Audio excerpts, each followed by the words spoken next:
Hi everybody, welcome back to another video. I wanted to make a writing post, but what I do when my posts are too long format for social media is I make videos. So that's what I'm doing here.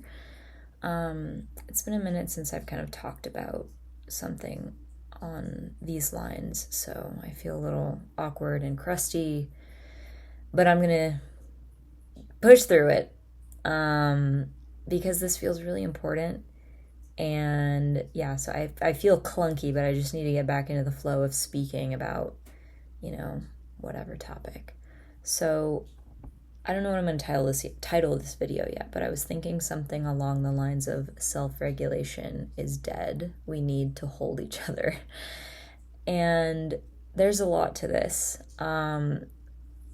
There's a lot of nuance, there's layers, and so I want to be very intentional and articulate and careful about what I'm saying so I can explain it to you as best as I can.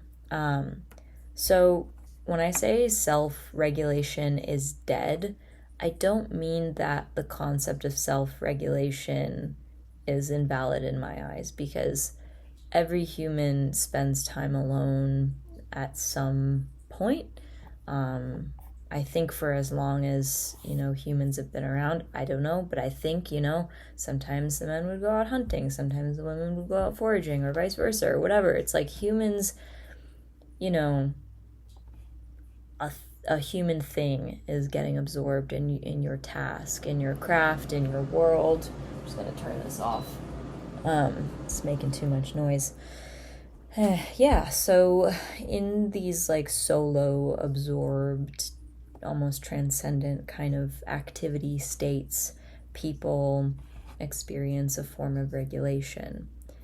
This video is a video for me to talk about self-regulation in a different context. If you're familiar with my work, my words, my videos, my shares, I'm also getting a headache, so darn.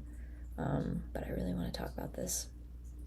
If you're familiar with me, you know that I'm an abuse survivor, and I like to advocate for the truth, and I like to tell the truth, and I like to listen to my body and nervous system and dive in and just be honest and transparent about what I'm experiencing.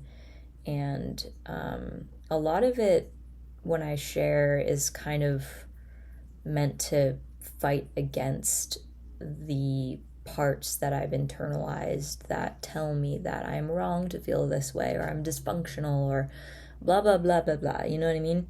And in society, there are, in institutions and, and in the institution of lots of people's minds, there are a lot of ideas or structures or containers or whatever that do not make room for the truth of, specifically in my experience, my perspective, my understanding, the truth of abuse survivors.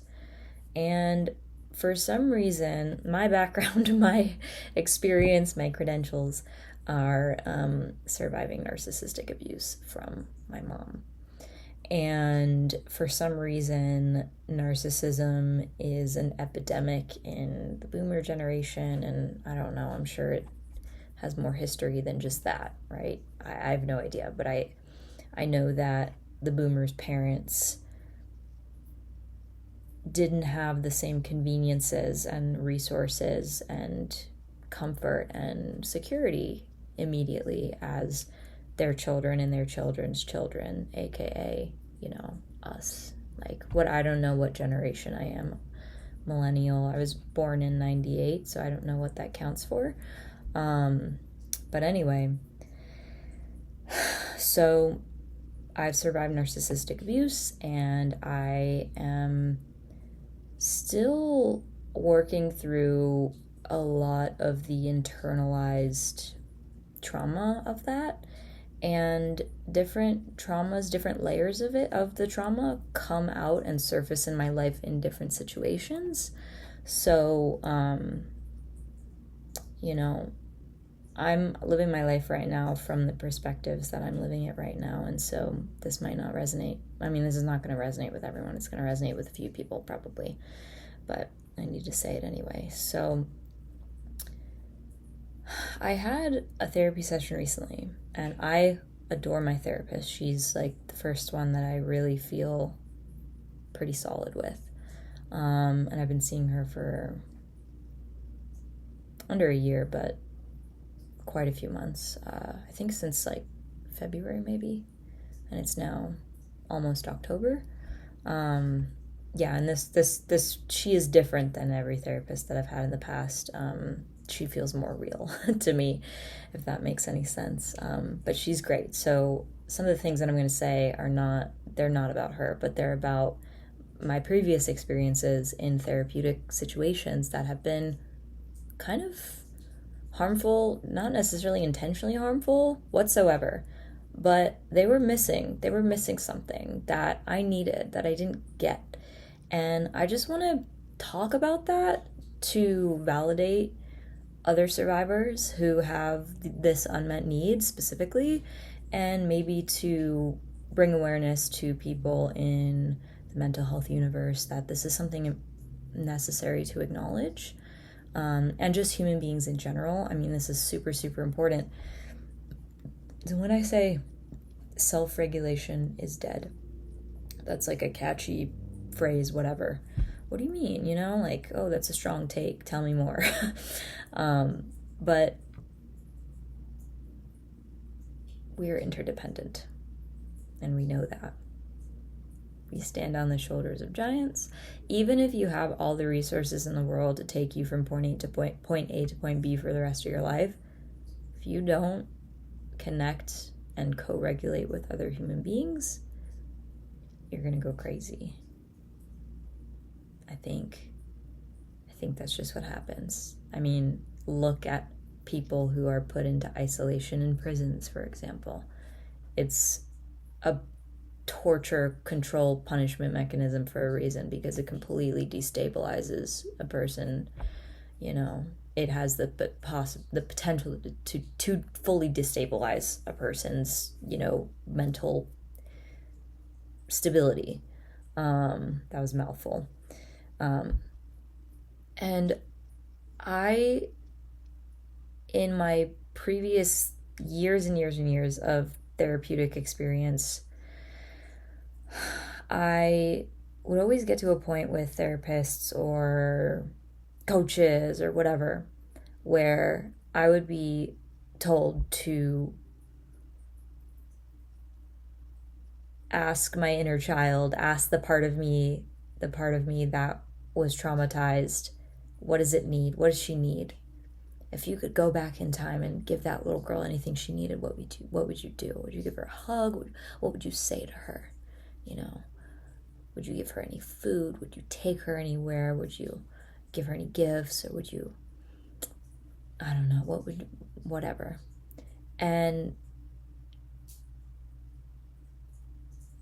then that was the therapy. That was the end, There was no acknowledging that child, aka you, because you're still experiencing it. I think there's an extent to which parts work and aspecting and saying that part of me is useful. It's useful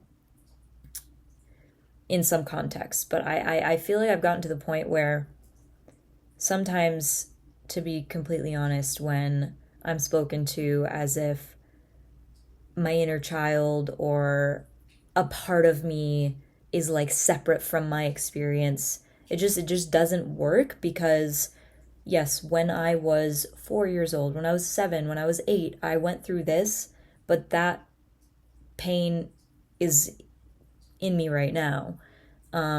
So I don't identify with that being my inner child. I don't see it as like that child inside of me. Like, I am actively experiencing and literally bleeding out from the pain of being abandoned, being verbally abused, being pushed onto the hard tile floor, being threatened in XYZ way.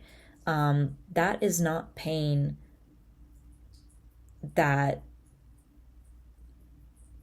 stays in the inner child separate from the present lived experience. It just doesn't feel like it fully is meeting that pain where it is. And this is why I want to make this video, because what this video is about is that we need to hold each other.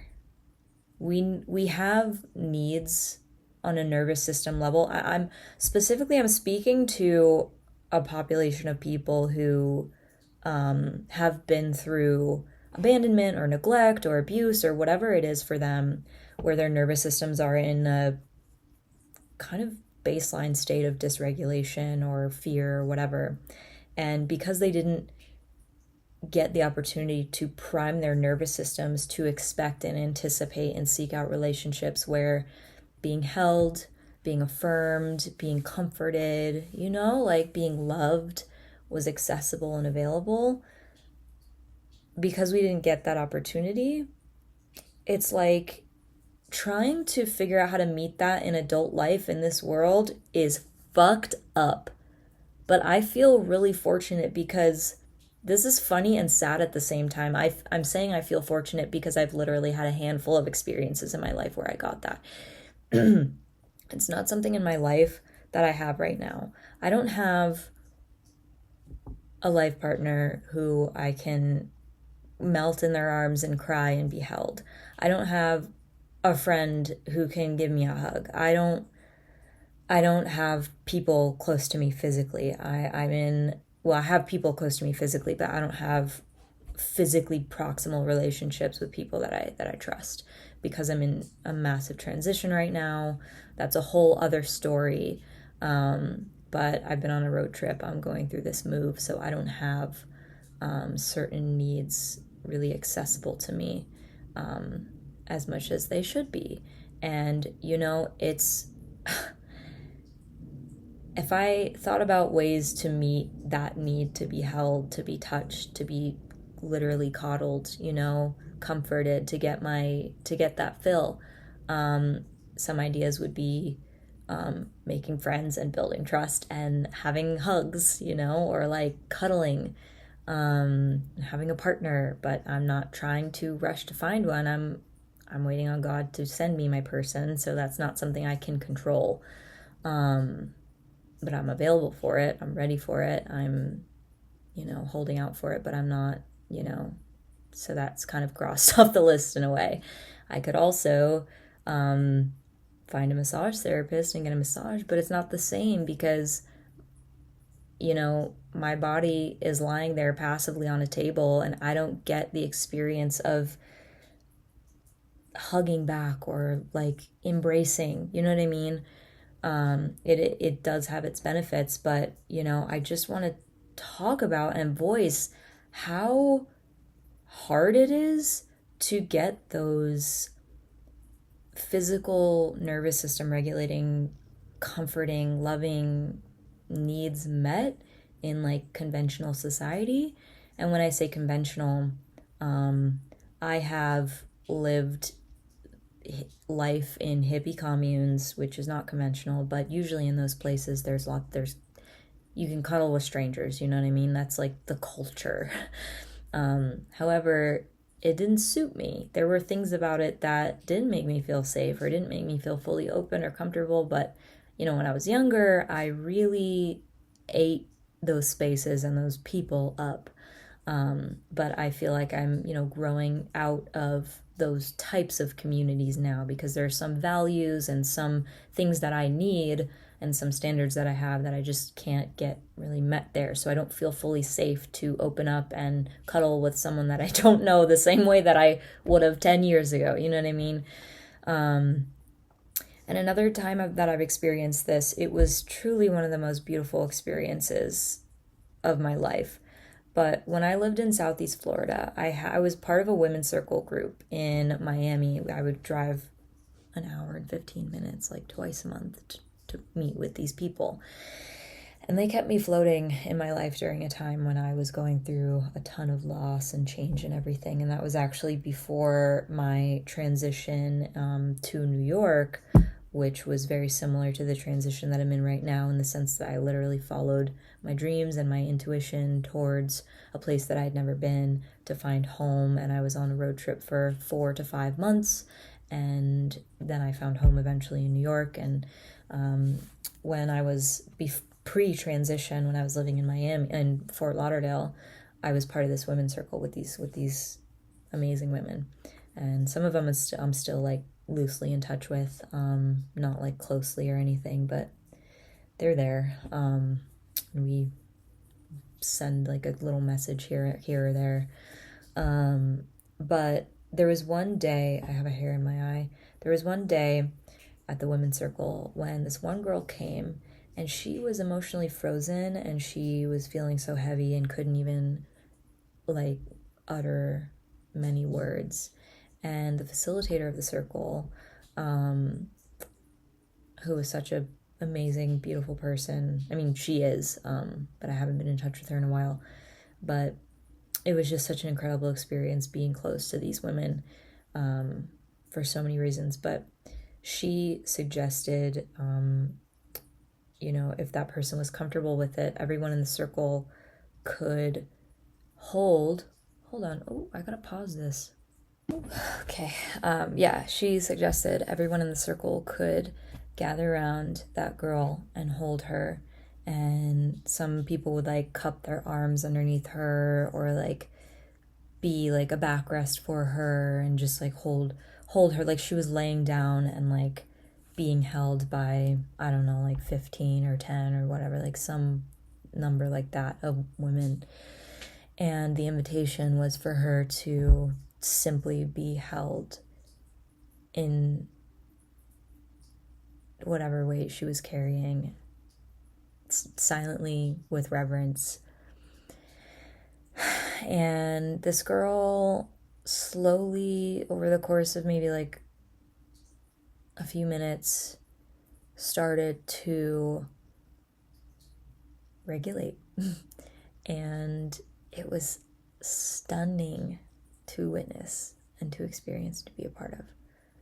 And at one point she was weeping from the like pit of her soul, and she was wailing, and it was like an emotional catharsis, exorcism. And all of these women, without speaking, instinctively knew what to do. I mean, most humans have human instincts to comfort and enclose and hold, and I don't know, but it's especially, it's a woman thing, nurturing in that way and holding in that way.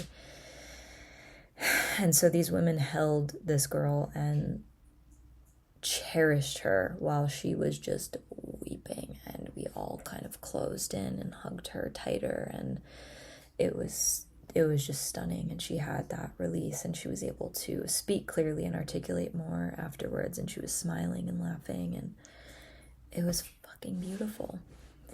And there was another time when I was in this online course, and one of the exercises was, there was like, I don't know, 60, 80 people on like the Zoom meeting for one of the workshop event things that we were doing online. There were people from all over the world, and there were breakout rooms with maybe 5 or 6 women.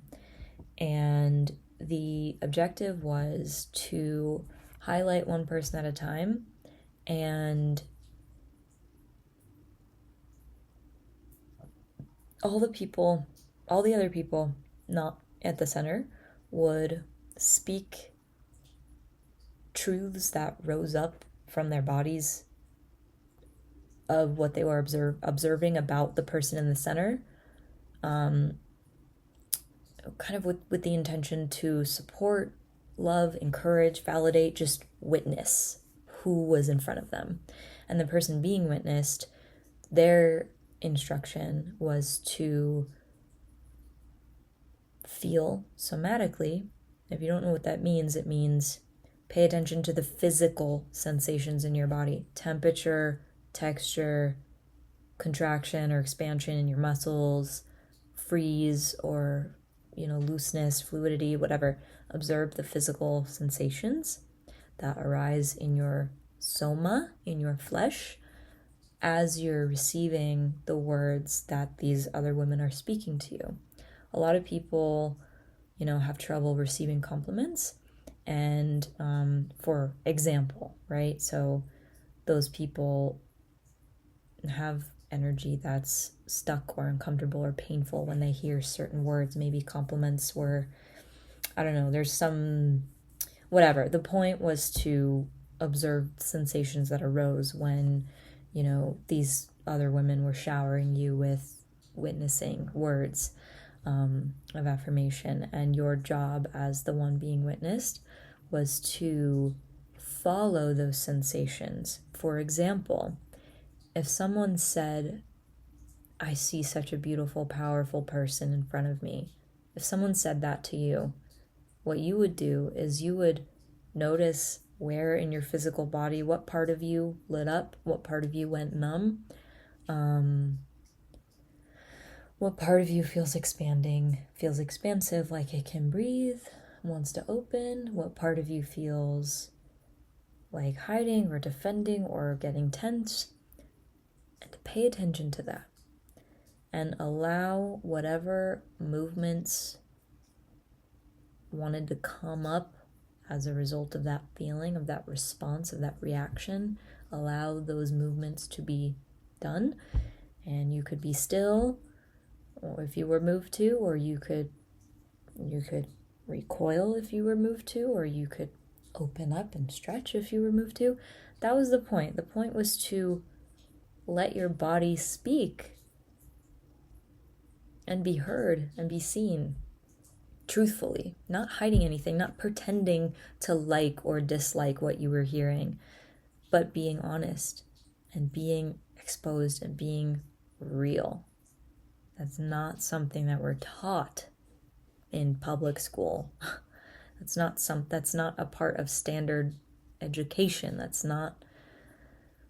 going to change in generations. I mean, my children I'm going to teach them that, I'm going to show them, I'm going to exemplify that for them, because I wasn't exemplified that as a child, and I think, a lot, I mean, for example, do you know how, all of a sudden, like, meltdowns became shameful for children? Do you remember how that is like a epidemic in the world where, like, children are shamed for having emotional outbursts because they're just little bundles of nerves that need adults to mirror them and teach them how to regulate their own emotions?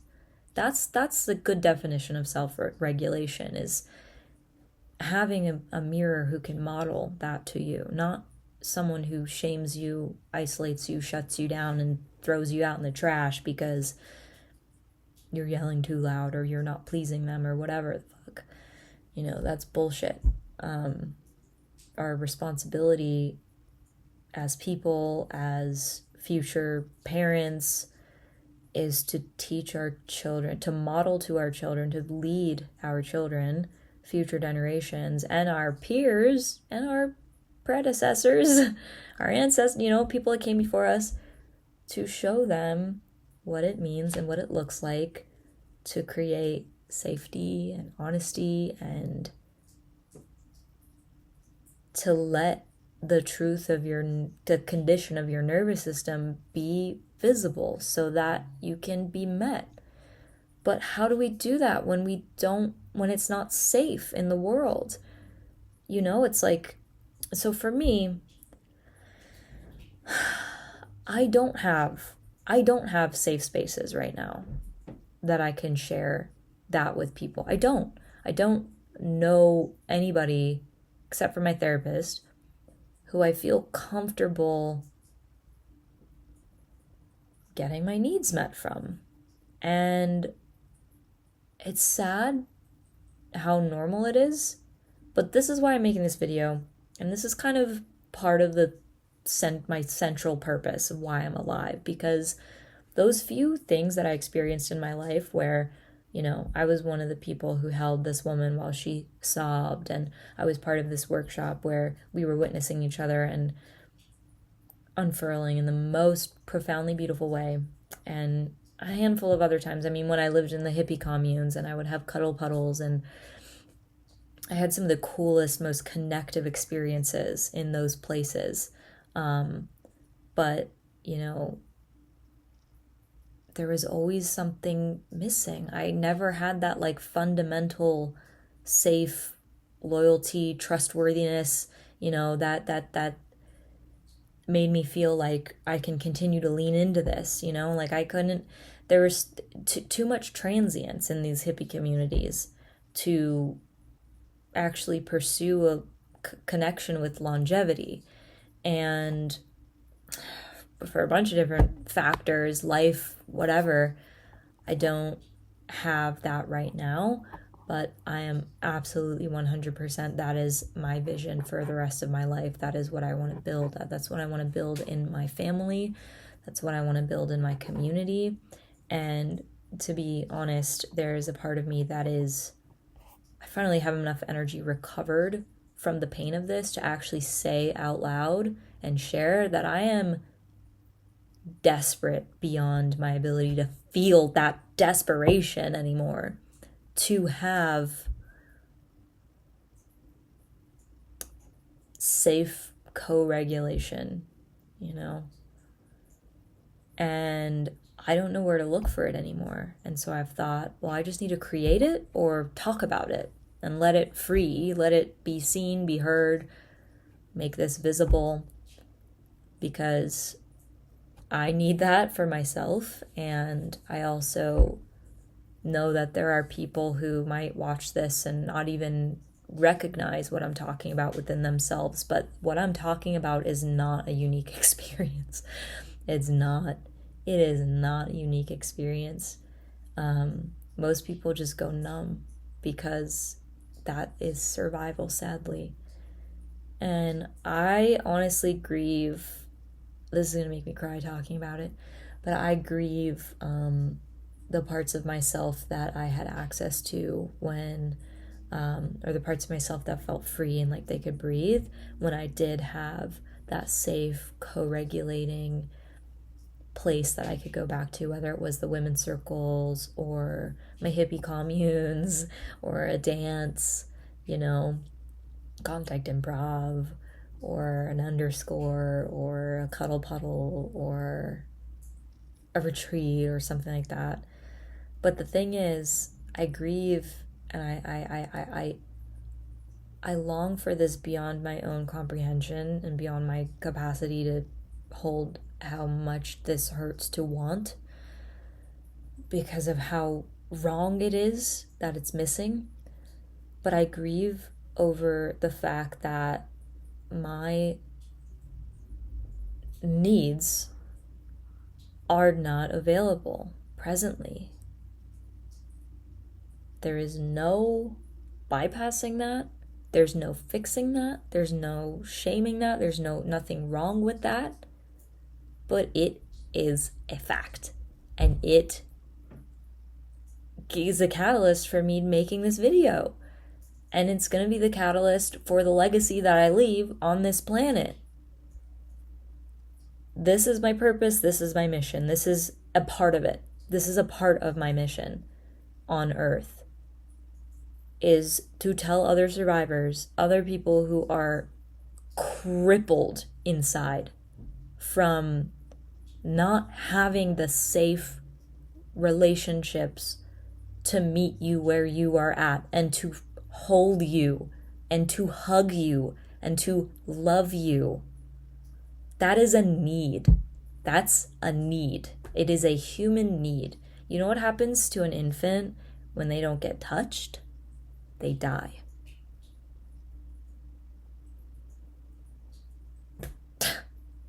So, in my book, the term self-regulation as a blanket fix it for dysregulation is dead, because it's incomplete. It's not totally a lie, but it's incomplete. Self-regulation as a solution to loneliness and despair and not having your needs met physically and emotionally, it's incomplete. And the thing is, too, that I'm telling this story, and I'm sure that some people are going to think, well, think that I'm being a victim, or, which is bullshit, or think that I'm avoiding responsibilities, or I don't know, people, there's this, I kind of preemptively expect some people to not fully understand where I'm coming from. And I think that part of me comes from, all the narcissistic life coaches and crappy therapists that I've had who were more invested in their own egos than in the truth of the situation, or who didn't have the capacity to really actually meet me or help me or guide me, support me, whatever. And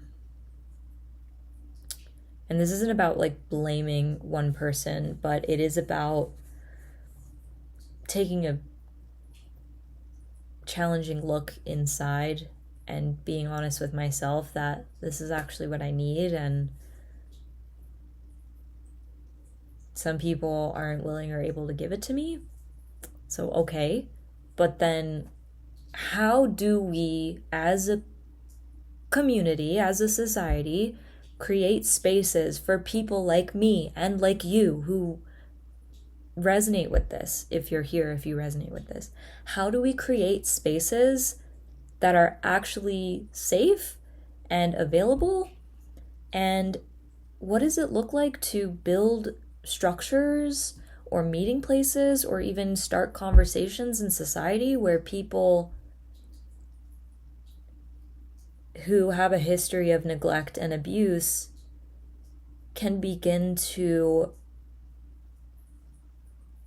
realize and learn and know that just because they didn't have a home with their family doesn't mean that they need to be out in the cold in the world for the rest of their lives until some random special God-sent person comes along and gives them a hug that actually means something, because they feel a connection beyond just two bodies existing in the same moment in space and time. That's my question. That's my genuine question, and it's a prayer, and it's also a calling, because connection brings meaning. My life feels empty without connection. It feels purposeless. And I know that I have so much to offer to the world and to share, and so much to receive from other people still. But at the same time, I have lately been feeling desperate and exhausted and like I'm drained because I'm not getting my needs met. I'm just empty in that way. And it's not going to be this way forever. And I am actively doing everything I can to put myself in positions to create what I am missing and open up to it.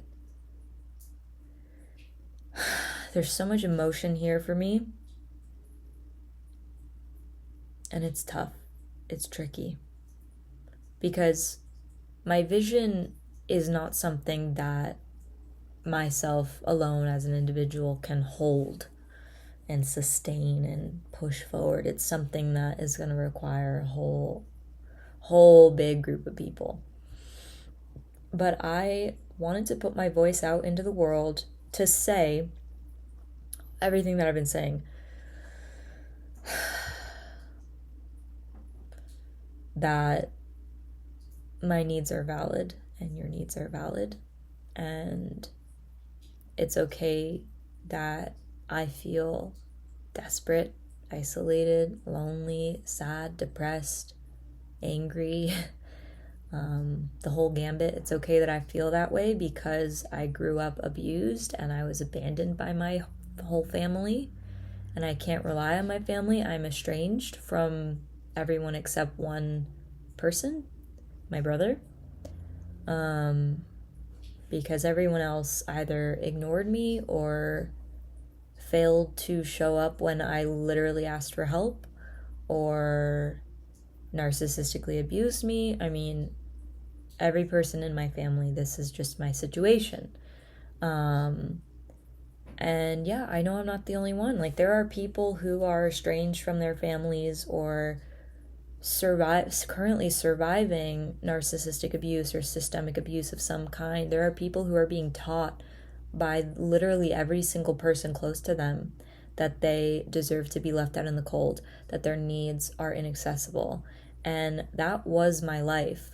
And I found my needs because I swam upstream, and I cannot tolerate a lie. If you're into astrology, I mean, I have a Scorpio rising, and so I am not afraid of confronting the truth. I'm not afraid of depth. I'm not afraid of intensity. And so that has been part of my superpower in my life, to, whether you're into astrology or not, doesn't matter. But those characteristics they define me in part.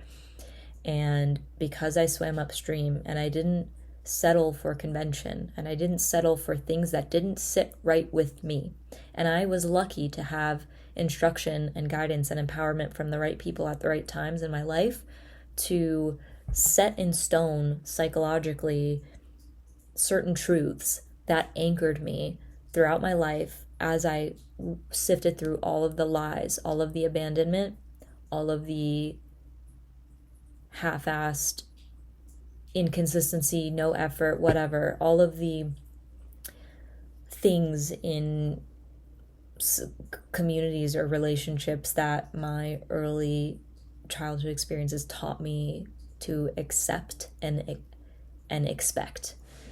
And so I found fringe communities, and I luckily had the resources to travel. And that's another thing too. Even if you don't have the money to make a move, you have to have faith and take leaps sometimes and trust that God is going to provide for you. And I've been in situations where I've had to do that in different ways with different types of resources, and especially with relationships. It's really, really difficult to leave relationships or not to settle. But right now, I'm in a situation in my life where I have left every single not good enough relationship behind. And when I say that, I'm being honest, and I'm saying it because it's powerful. It hurts. It really does hit a nerve. I know probably for other people maybe watching this, and even for me too, like, I'm still kind of insecure about the fact that, yeah, like, a lot of relationships in my life previously, earlier this year, whatever, they weren't good enough for me. That doesn't mean that the people weren't good enough and that I don't have love for the people. But again, this video is about me reclaiming my needs and me pursuing my passion, my purpose, and turning my trauma into power and into a legacy, so that other people like me don't have to go through what I went through, and my children and their future generations do not have to suffer the same way that I did. And you know what? That intensity and that Scorpio ascendant, Pluto in first house, saved me at times. And it helped me because it gave me the boldness to take leaps of faith and step into the unknown over and over and over. I mean, I've been told before that I have like big go first energy, and I have leadership qualities, and I love being here, and I love speaking. I love telling my stories, and I love empowering other people, and I love being vulnerable and showing people my process and kind of opening the doors or opening the pages of the book of like my inner workings, so that you can have some kind of reflection, some kind of mirror. And I'm not perfect by any means, and I'm not trying to say that my way is the way. I'm just trying to be an open book and lead how I know best. And to me right now, that just looks like transparency and honesty. And, the most powerful realization for me right now, I think, is acknowledging that, like, I have needs. And yeah, some people aren't going to be good enough to meet my needs. For me, that's a me thing. It's not a them thing. It has nothing to do with them as people. They're amazing. They're beautiful. They're great. But we're not for each other, And I think that if you're in a similar situation that I am, where you're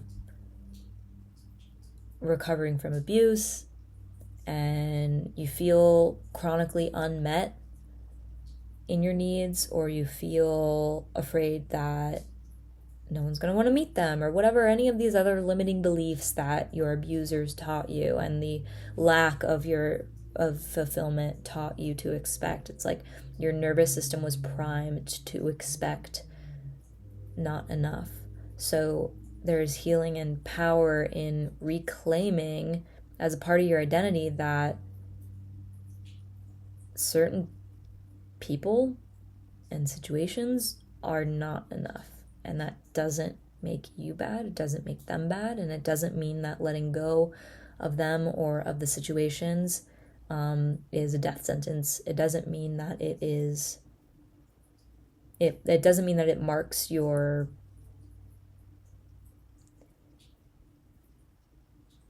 what am I trying to say? It doesn't mean that you're never going to get your needs met just because you leave behind the people, places, and things that didn't. It's like, would you rather be in environments and situations and relationships where you're settling, and every time you show up to them, you feel kind of stabbed by loneliness, or you it just reinforces this feeling of I'm misunderstood or I'm not seen? Would you rather that, or would you rather let go of that, exist in a liminal space for as long as it takes so that you could give yourself the chance to find situations, relationships, environments that were more aligned? Because here's the thing.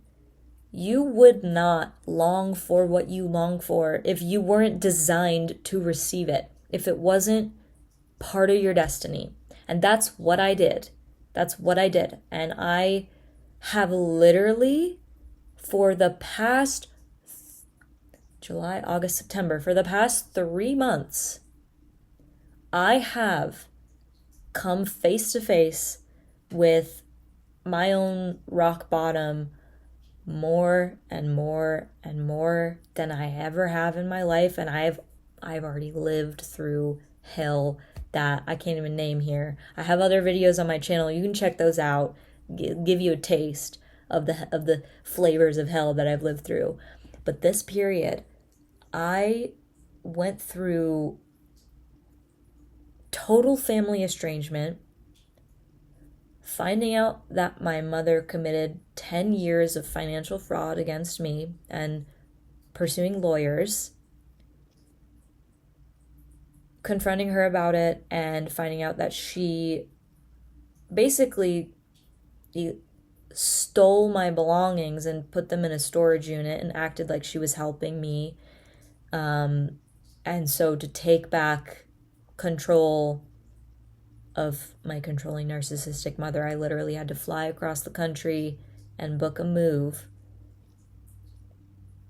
to get my stuff over to where I was.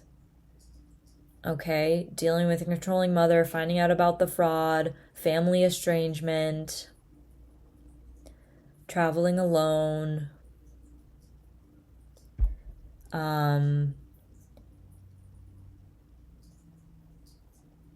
when I also going through a near-death health experience, being bedridden in the beginning of the year, having my closest friends forget my birthday,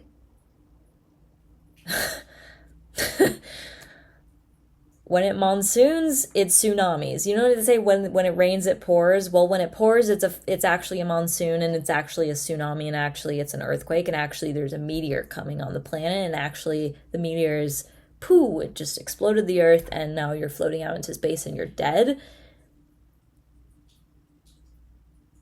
And being recycled into like other organic matter, like that was my year this year. That was my year.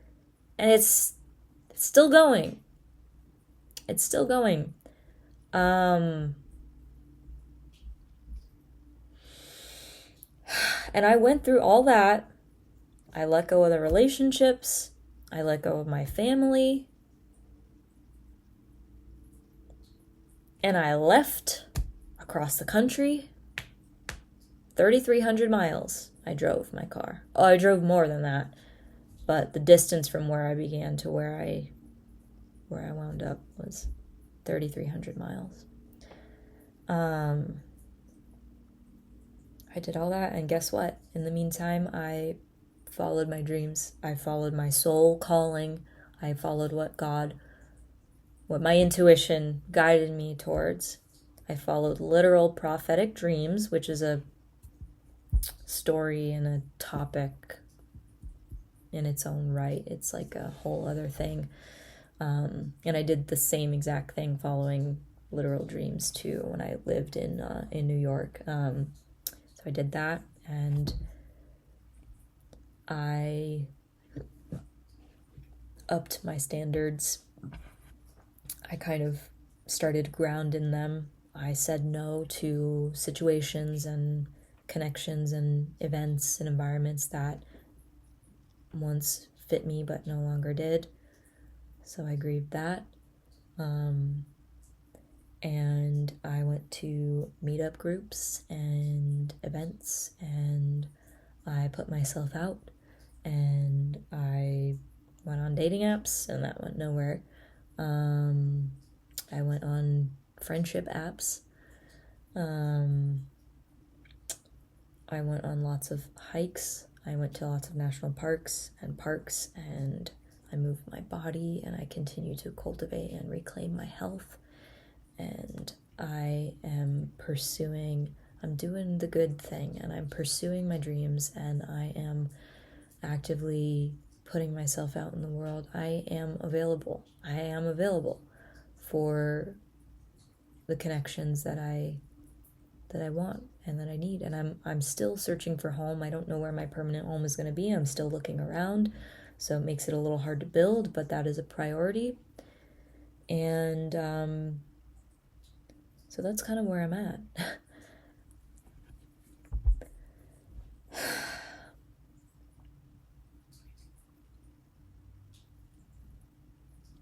So I hope that this video could encourage those who are maybe walking through an impossible storm right now.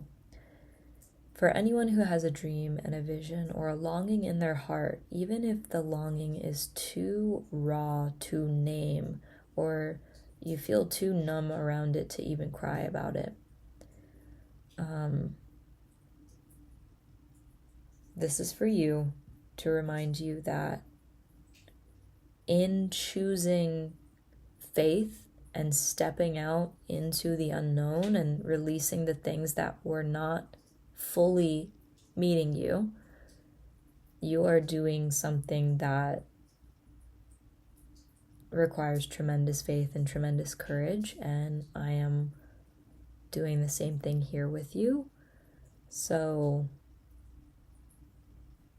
there's solidarity in that.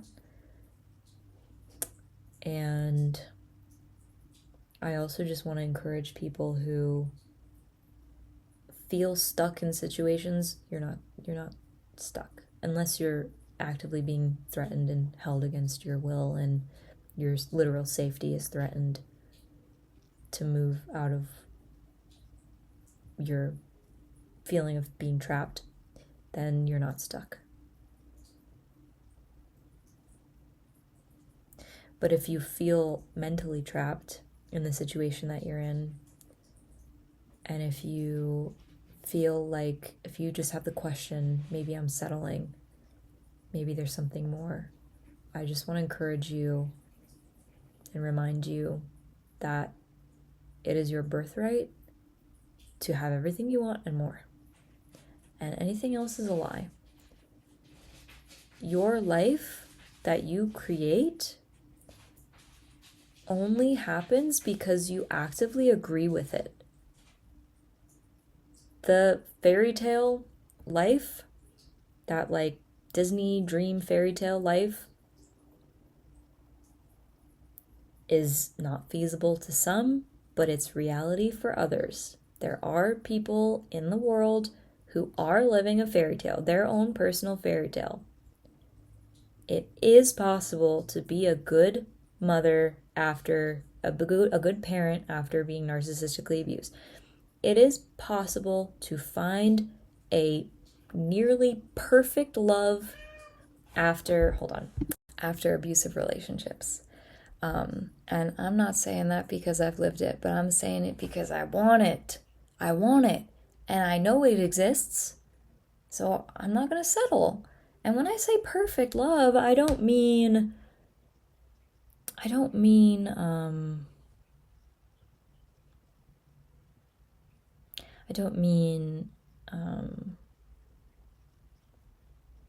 what is the word I'm looking for? Excluded from challenges from time to time, but I do mean that there are people out there who are wired the way that you're wired. There are people out there who are literally wired to love the type of person that you are. You know how in the past, in relationships, raise your hand if you're one of these people. You know how in relationships, you've been the person to devote yourself to the person that you're with. And you loved them so much and you just wanted to serve them. You didn't care what they did in return. There wasn't reciprocity. But you literally kind of got a little bit high off of loving them and serving them. And when they received your love, you felt validated. You felt affirmed. You felt energized, but you didn't really get the same back from them because they didn't have the capacity to give it back.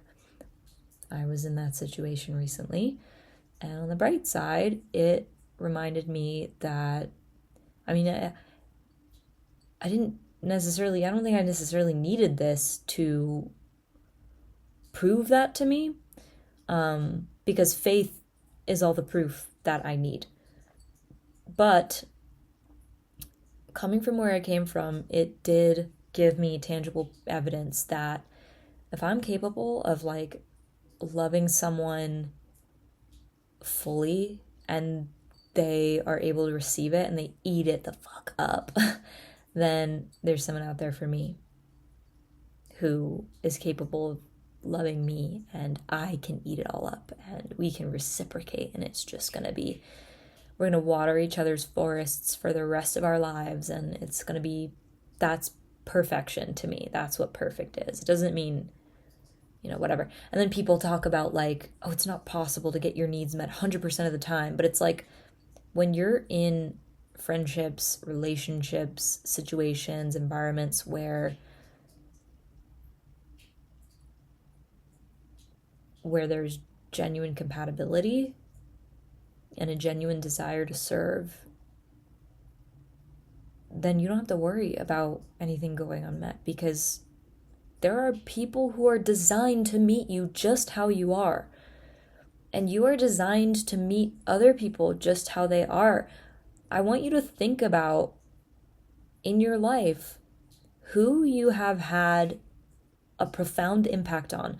Think about one person, a friend, a lover, a family member, a random person that you met on the train, who you shared a story, you shared your ear, your listening ear, you gave advice to, you gave a compliment to. Think of one person that walked away from your vicinity with a profound sense of renewal and upliftment and gratitude, if you have the capacity to touch someone that deeply, yes, honey, yes. If you have the capacity to touch and impact someone that deeply, why should you settle for giving all of your energy to people, places, things that put a ceiling over your gifts, over your brilliance? I'm going to leave you with that. I'm not here to argue with people. I'm here to encourage people. I'm here to talk to people like past version of me who need what I have to say to take that leap, because you are ready. You're ready. You know? This video is not for people who are choosing to stay where they are because it's comfortable. This video is for people who have genuine faith and are willing to try it and test it and lean on it because they believe in something better for themselves and for the world that they've never known or experienced, but their current situation is not cutting it. It's not. It's not meeting their needs. It's not meeting you where you're at. It's not cutting it. And that's where I'm at. That's where I'm at. I am never going to settle ever again for relationships that don't feel reciprocal. I want to feel in love with my friends. I want to feel in love with my future husband. I want perfection. I expect perfection. And when I say perfect, my definition of perfect, this is important. My definition of perfect is seamlessly compatible. That doesn't mean no hiccups or no challenges, but it means so deeply compatible that the overarching feeling of your living space, your job, your friendships, your partnership, your whatever it is, the overarching feeling and experience is ease and flow. That's what I am choosing. And I think that's revolutionary for someone like me who was raised by a narcissist. That's revolutionary for someone like me who has been through everything I've been through. I'm going to get married one day, whatever, talk to people, and it's they're not going to be able to tell what the hell I've been through. It's not going to make sense when I tell people.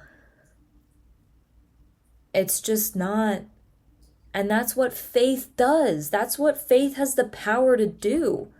That's what I'm utilizing right now. That's why I have energy to be here and have these veins popping out of my body with passion to tell you, to encourage you, to be a mirror and say, I'm walking this walk right now. So you don't have to be afraid, because here's another human being who's doing it. And even if you do it alone, you have God. Because there have been times that I've been completely alone. I didn't have someone on the screen to tell me everything I was going through all the time. I had God when I had no one else. And that's what I'm saying. When you get to a point where you reach rock bottom, that's where your faith kicks in up a notch and up and up and up. And if you're going through, for me, for example, literally 3 months of rock bottom, a new layer and a new layer and a new layer and a new layer of rock bottom, but somehow I kept showing the fuck up for myself, for my future kids, for the people who love me and don't know me yet. Could you imagine, think of the person that you love the most in your life and think if they stayed in a situation before where they settled for less than you and you never got the opportunity to meet that person.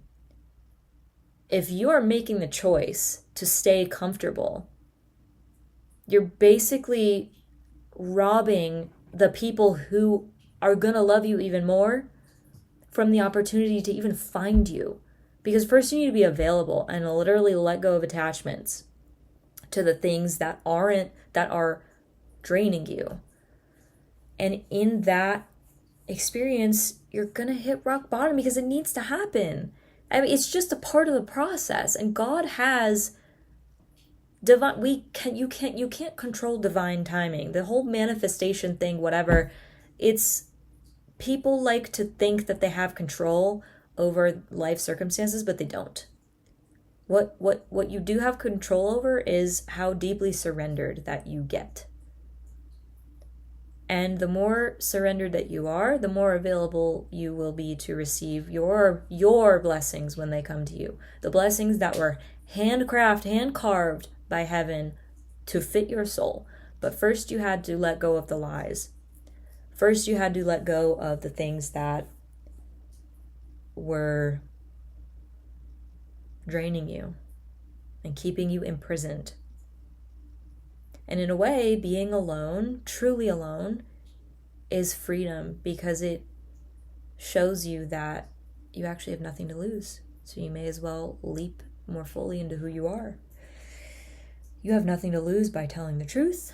You have nothing to lose by embodying your power, because the people who thrived on you being small before, the people who thrived on you agreeing with the lies that they perpetuated in their lives, they no longer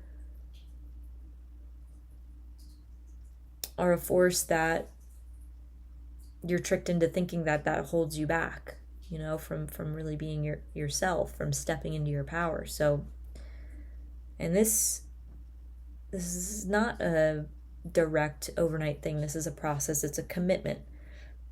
It's an alignment. Because people change and you can't control anything, but you can set a standard for yourself. You can have a vision for yourself and you can choose to follow it, And I'll also add that in this process, because it is so exhausting, you really need to do whatever you can to take care of yourself and honor yourself. And also don't pretend that you can do more than you actually can. I remember when I was traveling, I was in Montana like last month. That's crazy. I was in Montana a month and a half ago, and I was staying outside of Glacier National Park, and I was finally in like a really cozy cabin. I rented this Airbnb for 2 weeks, and it was like the first like cozy home, like non-sterile hotel that I like stayed in. And my computer did, you see that? Oh, it's just a light reflection. Okay. And like my nervous system was finally like, I was staying on someone's like secondary house, like in the woods in a beautiful neighborhood next to a gorgeous alpine lake, and it was just like quiet and peace. And my nervous system was finally safe enough to sleep, and there was one day I slept, I think like 15 hours, and that week I slept like at least 12 hours every single day, because I do want to temper my passionate encouragement with a grounded reminder that beneath the momentum and the exertion that is required to do everything I'm saying to create your dreams and agree that they're yours and actually allow yourself to receive them, underneath that there is loss, and that's a trauma. Like for me, becoming estranged to my family, I don't think that's something that I will ever process.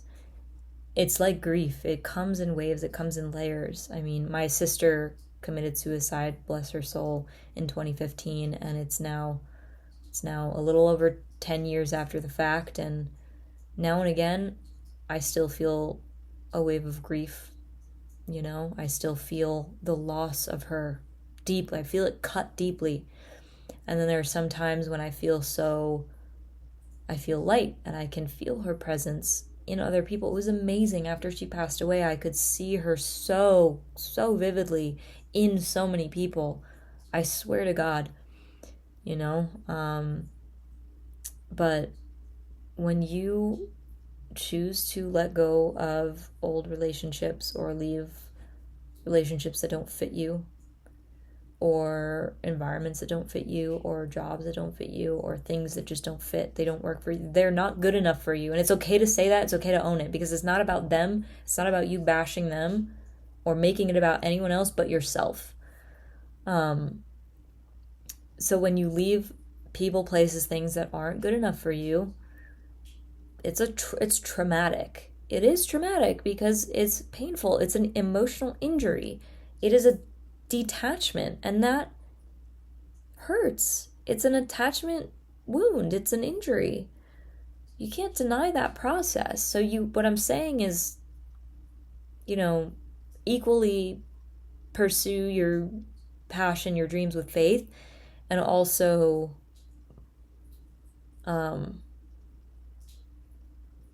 rest. I want to break another stereotype also. So I am health conscious, and I'm kind of like an advocate for holistic healing, natural health, whatever, things like this. But I eat McDonald's sometimes. I do. It's not a regular thing for me, but in this healing period for me, in this change, I've eaten it more regularly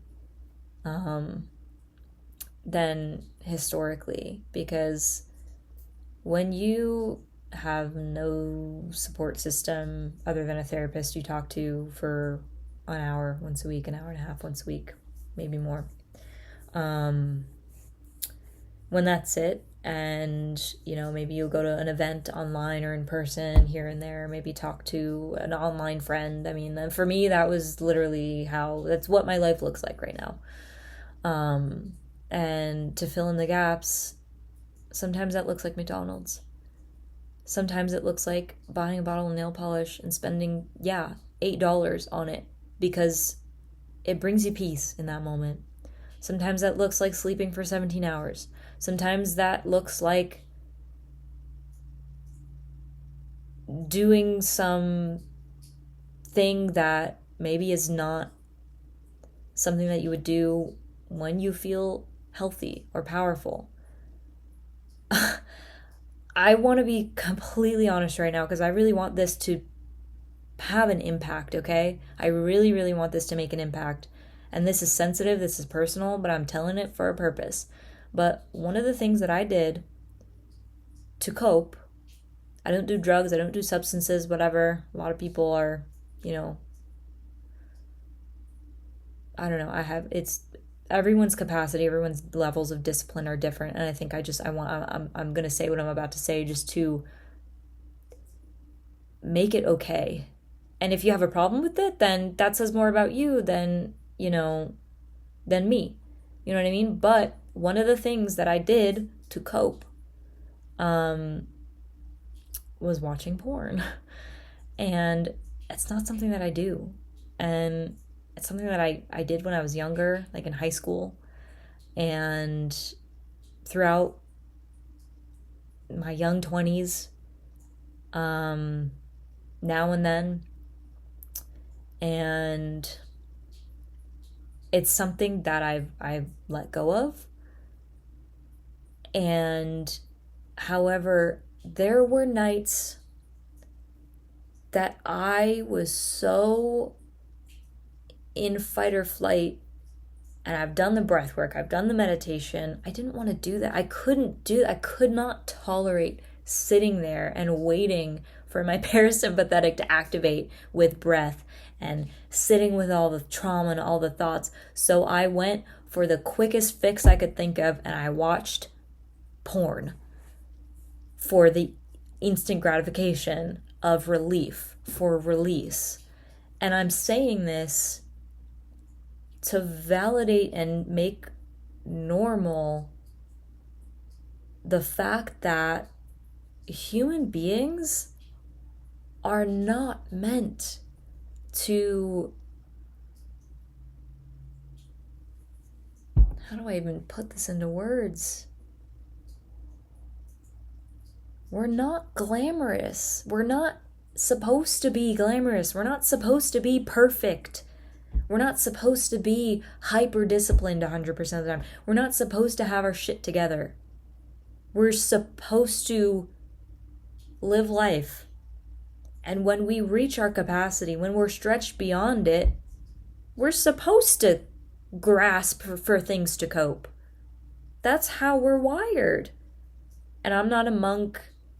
There are other people who are more disciplined than me and who could have survived what I survived without watching porn, for example, or eating McDonald's one night.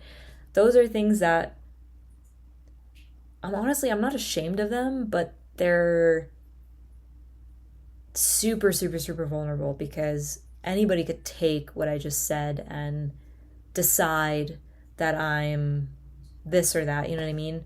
But I know myself. I'm confident in myself.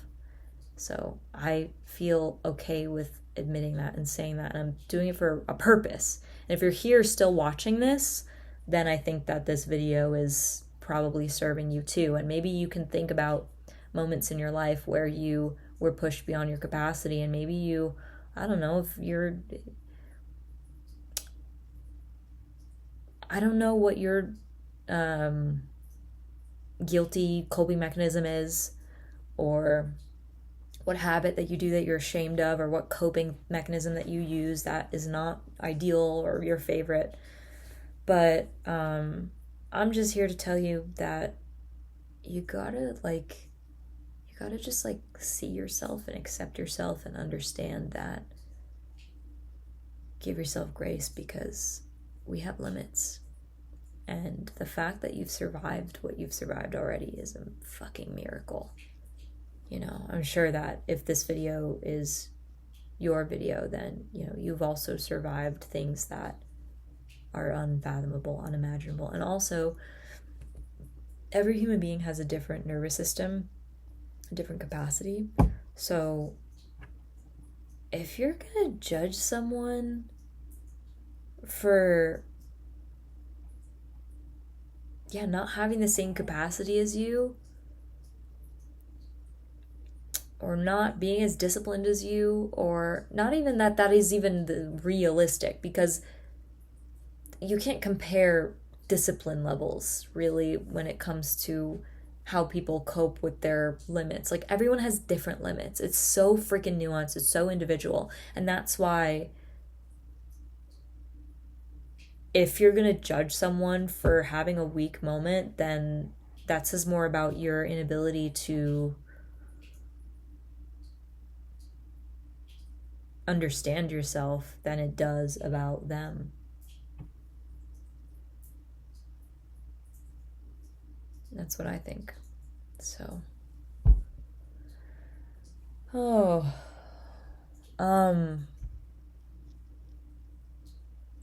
but yeah, what was my original thought to make this video? Self-regulation is dead. People need to hug each other. People need to be held. So I guess, this video is just a dissertation on my experience of coming up against my limits for how much I can carry on my own, and saying something about it because it's real for me. It's scary as fuck to put this out there and to say this, but it's also like, it's just the right thing for me to do. It's just true for me to do. I mean, I'm meant to do this. For me, this feels like how I lead best. This feels like advocacy. This feels like being a friend to other survivors or other people who are going through impossible things right now. So in that sense, I love doing this. And I think mentally I'm just preparing myself for people not to get it. But my intention with this is that I'm speaking from my soul. I'm speaking from my heart and my soul, and there's deep, deep, deep purpose in this. Even if there's one human being that this impacts, and even if the act of me sharing this energetically creates a ripple that I never see in the flesh in my life, that's good enough for me. You know? So, with that, Thank you for listening to me talk for an hour and 15 minutes about things that are alive and sensitive and real for me. And if you made it this far, then I think you're cool, and I think you're a real one, and I think I really appreciate you listening and just engaging with this, and knowing that, like, even if we don't talk, that you're watching this all the way through and you're finding solace and comfort in knowing that another human being is connected with you deeply in a way. So yeah, I think I'm going to start sharing some more really real stories soon, because this just felt great. This felt like kind of like a new chapter, this style of storytelling and sharing. And I do want to tell more stories about my specific things that I've overcome and things that I'm dealing with and all my different processes. And if there's anything in this video that you want, more of a voice in, like narcissistic abuse or the fraud stuff, or creating community, or like anything that I've talked about that you want to hear more about, or anything that you're going through that's maybe parallel, please, you can send me a message, you can leave a comment, and I want to kind of keep this momentum going, keep this way of sharing alive. So I'm going to leave this here.